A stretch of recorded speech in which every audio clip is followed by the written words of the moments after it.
Life has a way of teaching us powerful lessons when we least expect them. In today's story, we follow the journey of a woman who spent years sacrificing her dreams and self-worth for a relationship that never truly valued her. But sometimes, it takes a moment of deep humiliation to spark the realization that we deserve more. This is a story of rediscovery, empowerment, and the courage to start over. Life stories are all around us. And today, we dive into one that might just inspire you to reclaim your own path. Subscribe to our channel to begin today's story. It was our anniversary. I had been preparing for weeks, hoping for a night that would feel special, something different from the routine we had fallen into over the years. A quiet dinner at a restaurant I had researched. A place with just the right touch of elegance. But not too flashy. The kind of place where we could celebrate quietly.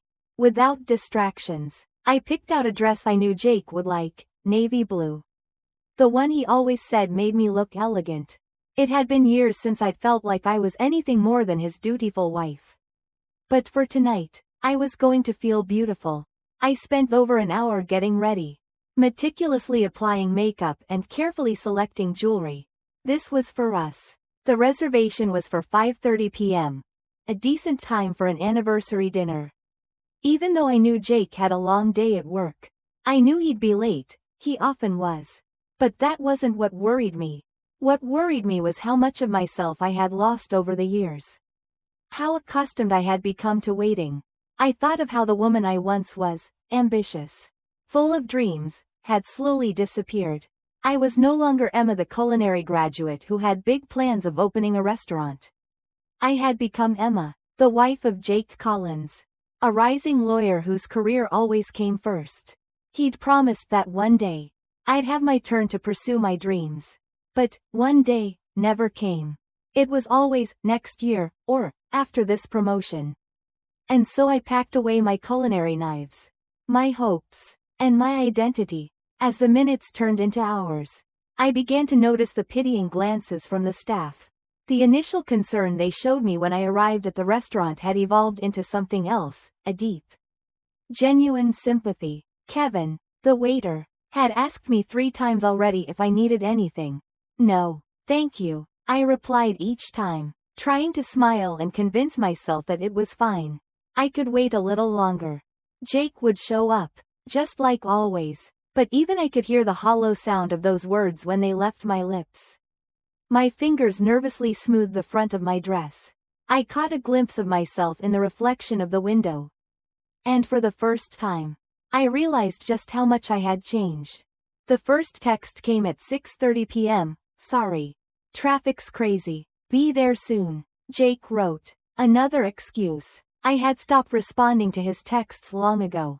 But the anxiety in me couldn't help but check my phone. I wanted to believe him. But deep down, I knew this was a pattern. An excuse was always waiting to fill the silence when he couldn't be bothered to show up. Another 30 minutes passed. At this point, I had become so familiar with this routine, this act of waiting, that I no longer felt the anger I should have. Instead, I felt numb. I felt insignificant. When I received a message from Megan, my old college friend, asking about the anniversary dinner, I put my phone face down. What was I supposed to say? Still sitting alone at a table, waiting like a fool? No, I couldn't. It wasn't her fault. It wasn't anyone's fault but my own. I had let this happen. I had let him dismiss me for so long. Another text came through. This time, it was from Jake. Should I order for you? I stared at the words for a moment before replying. Are you coming or not? The response came quickly. Don't wait for me. His words stung. I tried to suppress the hurt. But it seeped out anyway. Okay, I typed back. His dismissive tone left no room for any more conversation. I flagged down Kevin again. My voice tight with the strain of holding back the tears. Could I have some water? Please? I asked. I could feel my cheeks flush with embarrassment. Kevin, sensing my discomfort, looked at me with sympathy. Of course, Mrs. Collins, he replied gently, hesitating for a moment before he added. Our kitchen closes at 10 o'clock. Just so you know. I nodded. unable to find my voice. The clock kept ticking, the minutes stretching on. I could feel the weight of the situation settling in, and the humiliation burned in my chest. I was sitting there, waiting like a woman who had been forgotten. Her life reduced to the scraps of a dinner reservation that no one was coming to. Another 30 minutes passed. My phone buzzed again. This time, it was Jake, again. Still held up at the office. Another 30 minutes. It wasn't just the time or the restaurant that was slowly suffocating me. It was the realization that I had let this happen.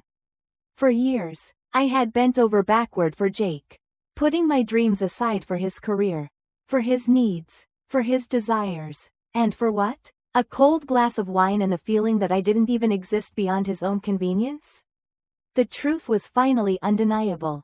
I had been waiting for him. Yes, but I had also been waiting for myself to come back. As the clock inched closer to 9 p.m., I tried to hold on to the hope that maybe, just maybe, Jake would walk through the door and apologize for being late. But I knew deep down that hope was fleeting. The reality of the situation pressed on me harder with every passing minute. My phone vibrated again. This time, it wasn't another excuse from Jake. It was a text from my sister. "Claire, is everything okay? We're worried about you." I swallowed hard, fighting back the lump in my throat. What was I supposed to say to her? How could I explain this moment? This hollow space where love once lived, now replaced by the suffocating silence of waiting? The truth was, I hadn't known how to answer her for years. I hadn't known how to explain to anyone how empty I had become. How I had sacrificed so much of myself for a life that never felt fully mine. But right now, sitting in this cold, lonely restaurant, I felt like the last piece of me was slowly slipping away. Still, I clung to a fragile thread of hope. Maybe Jake was just caught up with work. Maybe he didn't understand how important tonight was. Maybe he'd show up and everything would fall back into place. At 9:21 p.m., a wave of realization hit me like a slap in the face. 3 hours and 51 minutes. That was how long I had been sitting there alone, waiting for him. And for what? For the man I had built my life around to stroll in with his colleagues, laughing at me as if this were all a joke? It wasn't a joke. It was my life. And suddenly, it didn't feel like something I wanted to keep waiting for anymore. The door swung open, letting in a chill that made me shiver despite the warmth of the restaurant. I turned my head just as Jake walked in, flanked by 3 men I immediately recognized: Daniel from corporate law, Rebecca from litigation, and Thomas, a senior partner. None of them seemed rushed. None of them had the anxious energy of someone who had been stuck in traffic. They were calm, collected, as if their time wasn't valuable. And in that moment, I realized that Jake's had never been about being late. It was about making a point. Jake's voice rang out across the room as he approached my table, brimming with confidence. "See, I told you she'd still be here, waiting like a faithful dog," he announced to his colleagues. The words hit me like a physical blow. And for a moment, I couldn't breathe. His laughter echoed in my ears, and I froze. My heart cracked beneath the weight of his cruel words. But I smiled. It wasn't a real smile, of course. It was the kind of smile you put on when you've been humiliated so many times that you've learned how to hide the pain behind a carefully crafted mask. They laughed. Daniel chuckled. Rebecca covered her mouth with a delicate hand. And Thomas's deep laugh rumbled across the table. They were all in on it. A game they had made out of my pain. The humiliation burned through my chest. Yet I sat there, the perfect picture of composure. I had been conditioned to this, to be the perfect wife. The one who smiled through her humiliation. Who bent herself into whatever shape was necessary to make things look perfect on the outside. Jake sat down across from me, loosening his tie with an air of triumph. "See, I told you. She understands the demands of a successful law career," he said, smirking. "Don't you, honey?" His words stung, but I had no more fight left in me. I simply nodded. What could I say? How could I possibly explain the emptiness I felt? The years I had spent putting him and his career first? How could I explain that I had lost myself in the process? Kevin, the waiter, approached with his usual professional smile. But there was an edge of discomfort in his eyes now. "Would you like to order drinks?" he asked. "We've already had quite a few," Thomas said, his voice tinged with amusement. "Just stopped by to see if she'd really wait all night," Rebecca added, her tone laced with mockery. Jake looked at me, his eyes not holding any trace of apology, only smug satisfaction. "This was all just a joke, Julia," he said, as though dismissing everything that had led to this moment. "You know I didn't mean it like that." But I knew better now. This wasn't a joke. This was a man who had made me believe my worth was defined by how much I would put up with. It was time to stop playing his game. With a steadying breath, I turned to Kevin. "I'll have another glass of wine," I said, my voice calmer than I expected. "Make it the bottle." For the first time tonight, I felt something other than pain and humiliation. I felt something shift inside me, something I hadn't felt in years, my own voice, rising from the ashes of all the things I had allowed myself to forget. The moment Jake took a sip of his drink, I knew what I had to do. His voice continued to drone on. But I wasn't listening anymore. I felt the weight of years of silence, of compromises I had made for him, all crashing down in a single, pivotal moment. This wasn't just about an anniversary dinner. This was about reclaiming my life. It wasn't just the humiliations I had endured, but the sacrifices I had made for a relationship that had never been truly reciprocal. I had sat at that table, waiting like a fool, but I wasn't a fool anymore. This man who claimed to love me had reduced me to a mere afterthought. To someone who could be treated with such disregard and still be expected to be there. To smile, to support. The truth was staring at me now, clearer than it had ever been. Jake didn't care about me. Not in the way I had always hoped. He cared about his career, his image, and what I could do for him. He didn't care about my dreams or my happiness. I stood up suddenly, the realization hitting me with the force of a wave. "I need to use the restroom," I said softly, not waiting for a response. I walked away from the table, the sound of their laughter still ringing in my ears. Once in the bathroom, I leaned against the door and let out the breath I had been holding all night. It felt like I had been holding it for years. The woman staring back at me in the mirror was a stranger. She looked composed, put together, but inside she was hollow. I pulled my phone from my purse and opened the app that would change everything. The flight to Paris was expensive, but I had the means to do it, Jake's credit card. It wasn't just the cost, though. It was the feeling of freedom that surged through me as I clicked book. I would fly first class. Not because I wanted luxury, but because I wanted to leave behind a life that had worn me down to nothing. I wanted to start over, to reclaim the woman I had been and rediscover the passions I had abandoned. With my flight booked and my mind made up, I returned to the table where Jake was still talking. Oblivious to the storm brewing inside me, I slid into my seat with newfound determination. The whiplash of emotions was dizzying: shock, anger, fear, relief, but most of all, I felt alive. "You know what?" I said, my voice calm, steady. "I think I will have another drink after all." Jake barely glanced at me, his attention still fixed on his phone. The evening dragged on, but I barely noticed it anymore. I could feel the shift in myself, the weight of the decision that had been made. I wasn't waiting anymore, I was moving forward. By the time I left the restaurant, it was nearly midnight. I had already turned off my phone, determined not to let the flood of calls and texts from Jake drag me back into the life I was leaving behind.